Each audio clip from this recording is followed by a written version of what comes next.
En San Lázaro, esta mañana se instaló el Congreso General, el último del periodo ordinario de sesiones de la 65ª legislatura. Legisladores de las diferentes bancadas esperan las iniciativas del presidente López Obrador. Las opiniones se dividen. Con uno, Gustavo Castillo informa. En solo 8 minutos se instaló el Congreso General e inició el segundo periodo de sesiones del tercer año de la actual legislatura. Al igual que Morena, PAN, PRI y PRD, se preparan para recibir el paquete de iniciativas que enviará el Ejecutivo Federal el próximo lunes 5 de febrero. Refrendaron su voto a favor de la reforma para mejorar las pensiones, siempre y cuando especifique el origen de los recursos. Si viene una reforma en donde proponen que la gente, toda la que nos está escuchando, se pueda retirar y jubilar con el 100% de su jubilación, adelante.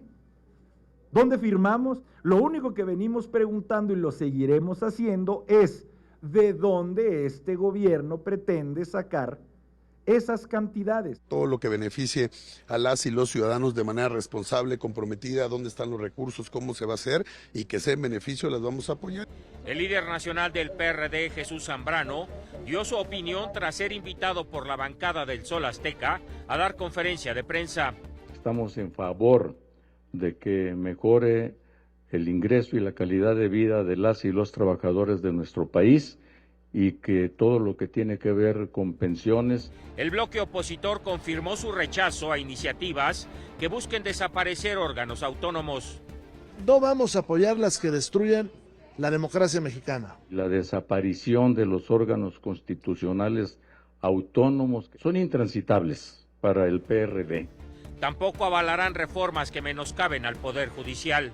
Si quieren hacer una reforma para electoralizar los cargos de ministro, los cargos de magistrado, o ministra o magistrado, para que los jueces de este país, para que los terceros en discordia, que deben de resolver las controversias en este país, sean personas que tengan una cachucha de un color político u otro, o sea, electorizar la justicia, es algo que el PAN no va a apoyar jamás. La próxima sesión será el miércoles 7 de febrero. Para entonces, ya conocerán el paquete de reformas que alista el Ejecutivo Federal. Con imágenes de Francisco Hernández con uno, Gustavo Castillo. Se va a poner muy bueno el debate. La mesa ya está puesta para recibir el cúmulo de iniciativas presidenciales. Serán reformas constitucionales, las cuales requieren mayoría calificada para ser aprobadas en diputados y senadores, las que toquen. Mayoría simple si se va, bueno, cuando vayan a los congresos de los estados y se aprueban en el Congreso Federal. ¿Qué contiene este paquete anunciado para darse a conocer el 5 de febrero, fecha con motivo del 107 aniversario de la Constitución? ¿Cuáles iniciativas de reforma serán aprobadas, se prevé, y cuáles podrían ser rechazadas? Se trata, como dicen algunos, de otra maniobra presidencial con fines electorales a favor de tal o cual candidata. Con uno, el doctor Carlos Elizondo Mayer Serra, profesor de la Escuela de Gobierno del TEC de Monterrey, a quien saludo con mucho gusto. Carlos, bienvenido, ¿cómo te va? Buenas noches. Pepe, buenas noches. En efecto, estamos hablando de una propuesta que es claramente electorera. ¿En qué sentido, Pepe? Que es completamente inusual que a estas alturas del sexenio tengamos un presidente marcando la agenda del futuro. El ciclo seccional está diseñado para que ahora estemos discutiendo qué va a ser quien gane la presidencia y no cómo va a amarrar a quien gane la presidencia con una serie de propuestas que si tuvieran mérito tendrían que haber sido discutidas plenamente o las tendría que poner Claudia Sheinbaum como parte de su agenda en caso de ganar. Pero además, Pepe, estamos claramente ante una propuesta cuyo objetivo es electoral. Y es básicamente un pacto que le está proponiendo el presidente a los trabajadores al servicio del Estado, hasta donde sabemos está restringido a ellos este aumento en las pensiones. Y el pacto es, yo desaparezco los órganos autónomos, con eso financio una mejor pensión, y entonces centralizo el poder y a cambio te doy una mejor pensión. Lo primero que hay que señalar, Pepe, es que el dinero de los órganos autónomos, aunque se cancelaran, no alcanza ni de broma para una pensión como la que aparentemente querrían tener, que es una tasa del reemplazo del 100%. Entonces, falso, no hay dinero que alcance.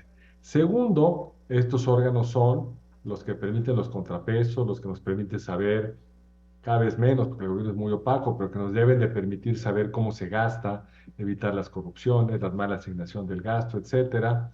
Estos órganos como la CFESE son los que permiten la competencia y ayudan a bajar el precio de ciertos bienes y servicios. Órganos como la Comisión de Hidrocarburos y la CRE son los que regulan un mercado complejo para que no sean decisiones arbitrarias del Ejecutivo. En fin, cumplen un papel muy importante, son marginalmente costosos, cuestan mucho menos, por ejemplo, la COFESE que Mexicana de Aviación, con la que vuela un solo pasajero. Entonces, realmente estamos hablando de una propuesta electoral. Si el presidente hubiera querido sacar una reforma en pensiones en materia de legal, bastaba reformar la ley, como en su momento reformó la ley de las Afores y de las pensiones privadas. No fue una reforma constitucional, Pepe, y yo creo que lo que quería era que la oposición le dijera que no. Y la oposición con buen tino le está diciendo, encantado, pero dime de dónde lo vas a pagar. Y ese es yo creo que el primer elemento donde se tendría que centrar la discusión. Lo segundo, Pepe, que no me parece trivial, y hasta ahora no creo que haya estado suficientemente en el debate, es, está bien, vamos, supongamos que se puedan pagar, nosotros los mexicanos estamos dispuestos a financiar un aumento a las pensiones de los trabajadores al servicio del Estado. ¿Pero a cambio de qué? Porque los mexicanos en general recibimos servicios públicos muy malos. Enfrentamos a una serie de trabajadores en el sistema de salud, en la burocracia en la que hacemos un trámite, en el sistema educativo, que no tienen una vocación de servicio, pues ser hostiles, que te ponen obstáculos, que buscan una mordida, que no están debidamente capacitados. Pues esto tendría que venir como parte de un paquete. Si se van a subir las condiciones laborales de los trabajadores al servicio del Estado, tendrían que mejorar los servicios, Pepe, que recibimos los ciudadanos. ¿Cuáles son, a tu juicio, así rápidamente, Carlos Elizondo, aquellas reformas que serían rechazadas brevemente y cuáles serían probablemente aprobadas? Pensiones probablemente sí, porque ya hay suficientes votos según se ha manifestado, dependiendo de lo que tú señalas, de dónde va a salir el dinero para financiar justamente esas pensiones que irán dirigidas principalmente a aquellas personas que ganan el salario mínimo. Es decir, los que ganan el salario mínimo recibirán el 100% de pensión, pero nada más, no todos. No todos, pero seguramente, Pepe, habrá un cierto escalonamiento. Para los que reciben un poco más, tendrán un porcentaje mayor que el que tienen ahora. No creo que se vaya a limitar a los de salario mínimo, habrá que ver. Si se limita a los de salario mínimo, ciertamente será menos oneroso, pero aún así tiene un costo que habría que, como bien dices, decir, ¿de dónde? Porque la Constitución mexicana está llena de grandes ofertas. México desde 1983 puso en la Constitución que los mexicanos tenemos derecho al acceso a la salud y pues, es hoy enero del 24 y estamos quizá más lejos que antes de poderlo recibir. ¿Cuál es el otro paquete de reformas? Lo que ha dicho el presidente, puede cambiar de última hora, pero la idea que él planteó es que se van a desaparecer todos los órganos autónomos. A veces parecería que incluiría al INE, pero creo que al final no lo va a incluir. Se refiere a los órganos autónomos que sobre todo tienen una regulación en materia económica. COFESE e IFETEL son los más claros, porque además son constitucionalmente autónomos. Ha mencionado también a la CRE y a la Comisión Nacional de Hidrocarburos, que en sentido estricto no son autónomos, tienen autonomía técnica, pero no son constitucionalmente autónomos. Y el que más gordo le cae, creo, es el INAI, porque el INAI es el que nos permite saber cómo se gasta, el que nos ha permitido a quienes han hecho las investigaciones entender problemas de desvío tan serios como el del Segalmex. Curiosamente no está, o por lo menos no estaba en el planteamiento que hizo el presidente, la cancelación, la anulación, la desaparición de la Comisión Nacional de Derechos Humanos, cuya titular, Pepe, lo discutíamos en el radio el otro día, cuya titular dice que debería de desaparecer. Entonces es un poco extraño que esa no la quieren desaparecer. Yo creo que no la quieren desaparecer porque ya tiene una gente que le responde, que hace lo que el gobierno desea. Entonces yo creo que ese va a ser, en términos generales, el paquete.